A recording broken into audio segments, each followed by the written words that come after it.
Hook. If I had known that defending my own land would turn into a showdown with fake officials, forged authority, and an HOA determined to rewrite reality, I would have brought more than a rake to the fight.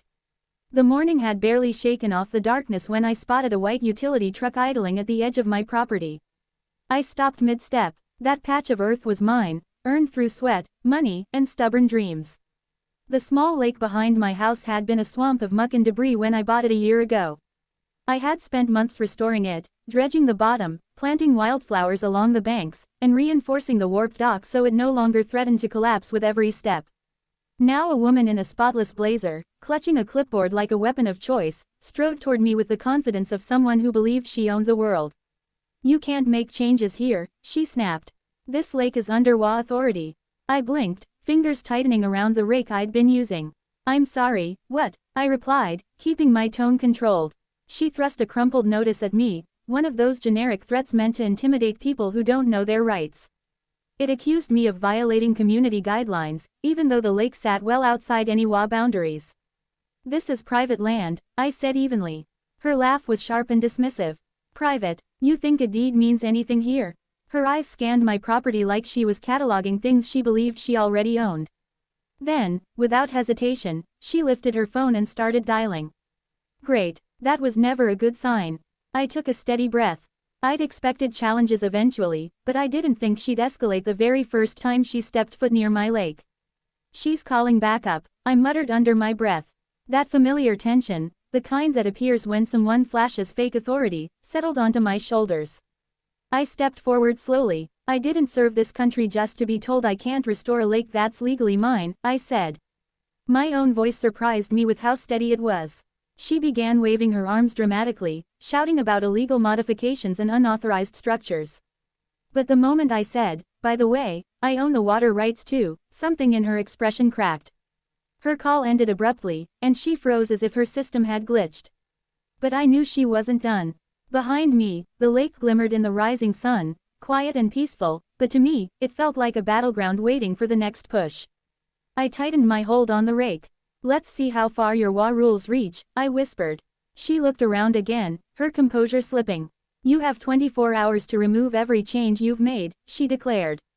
"Or we'll take legal action." I let her words hang in the air. Then, slowly, I smiled. "You should check the property records." Her jaw clenched. "I don't need to. Actually," I cut in, "you do. Because I have the original deed, certified water rights, boundary surveys, and full documentation showing exactly how far your WA doesn't reach." She blinked, rapidly. Her facade wobbled. "That's impossible," she said, voice trembling. I leaned casually against the dock rail, letting silence grind at her nerves.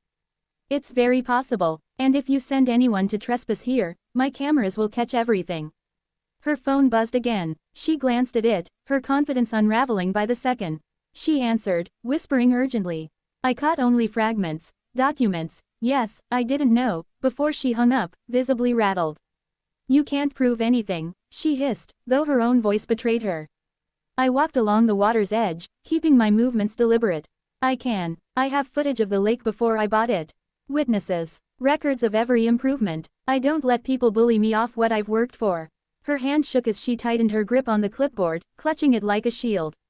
But I could tell she still wasn't ready to back down.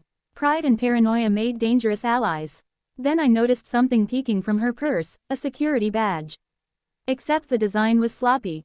Wrong seal, wrong shape, fake. "Oh, that's cute," I muttered. "Fake officials now." Her face flushed, but she stayed quiet. "Listen," I said calmly, "I don't want trouble. I want what's mine, but I'll defend it, so think carefully about your next step." The wind whispered across the lake, ruffling the water like it agreed with me. I saw uncertainty flicker across her face. For a moment, the arrogance drained away, replaced by the realization that she had walked into a fight she wasn't prepared for. This doesn't matter," she muttered weakly. But it did, and she knew it. A black SUV rolled up behind her. Great. Reinforcements. Two men stepped out wearing plain clothes and flashing badges. "We're with the WA Enforcement Division," one announced, though their stiff postures made the act feel rehearsed. Fake cops. This was escalating faster than I expected. "Interesting," I said. "Did you bring actual paperwork?" The first man gestured toward her clipboard. "Everything seems in order," he said, but his nervous tone betrayed him. I kept my voice calm, controlled.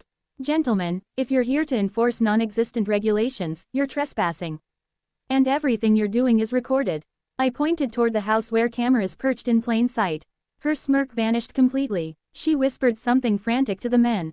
Their confidence wavered. The power shifted. You think I restored this lake for a year just to be run off by intimidation? I stepped closer. One wrong move, and you'll answer for it. The men exchanged uncertain glances.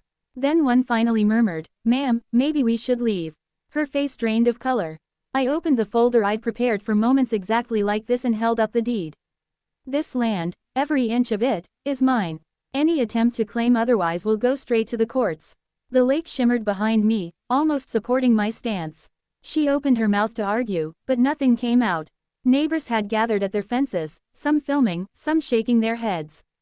Her public collapse had begun. "I suggest you leave," I said firmly. She spun around and marched toward her car, mumbling empty threats. The fake officers followed her, suddenly very quiet. As they retreated, relief washed over me.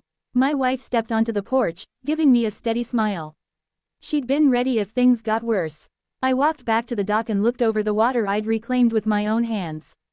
The sun caught the surface, turning it gold. "You don't mess with someone's home," I murmured. Neighbors waved, some clapping softly. The story would spread fast, how the WA tried to bully the wrong person and lost.